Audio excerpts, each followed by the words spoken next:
When you look at a chemical compound and see how it changes after a reaction, there are two indications that it may have been oxidized. One is an addition of oxygen, another is the removal of hydrogen. The first step in the oxidation of a primary alcohol is to remove hydrogen. So here we're going to look at the oxidation reactions of three categories of alcohols: primary, secondary, and tertiary. Here's our primary guy over here. We can add some oxidizing agent such as sodium dichromate, which forms chromic acid. Although ideally you might want to use another reagent because chromium is a bit toxic. So anyway, we're oxidizing our primary alcohol over here. We are removing hydrogens.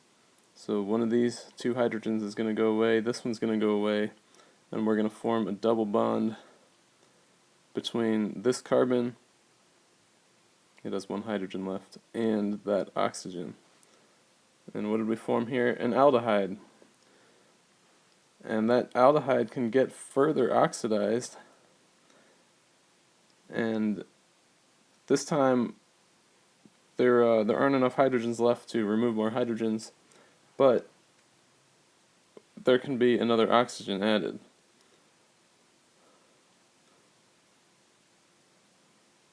So we leave that one there, and then there's another oxygen, and what we form now is a carboxylic acid. And here's why that process is interesting. Look what we started with. This is ethanol. That's what we drink. And what happens in our body is this oxidizing agent is an enzyme, alcohol dehydrogenase. So that happens in your liver, and you get a buildup of this oxidation product, which is called either ethanal or acetaldehyde. And here's why that's interesting. This is the compound that's responsible for giving you hangovers. But that gets oxidized further, so your hangover goes away as your body processes this acetaldehyde with another enzyme, and it gets oxidized and processed into acetic acid, which is this carboxylic acid molecule here, which is, the stuff in vinegar. Interesting note, there's a drug out there to try to cure alcoholism, try to get people off quitting drinking, that prevents this reaction from happening. So it kind of blocks the enzyme that helps oxidize the acetaldehyde to the acetic acid. And so it just makes you feel like crap as soon as you start drinking. Okay, now let's look at what secondary alcohols can do. Here's a small secondary alcohol here. This is this is isopropyl alcohol, and it can start out the same way. Oxidizing agent will remove hydrogens, so this one goes away, this one goes away,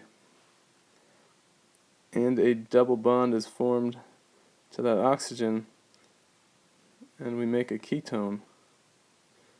In this case it's acetone. Now, the next step in the oxidation process would require either removing more hydrogens, and there are no hydrogens left here, or adding an oxygen, but this carbon is already bonded to two other carbons.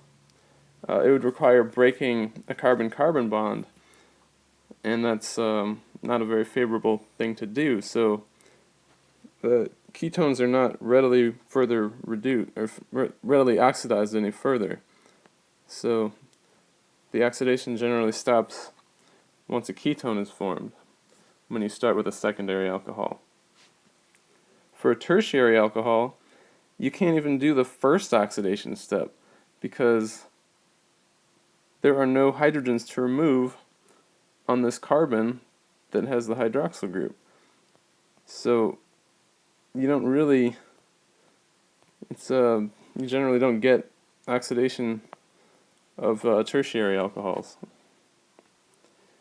So for your homework, think about methanol.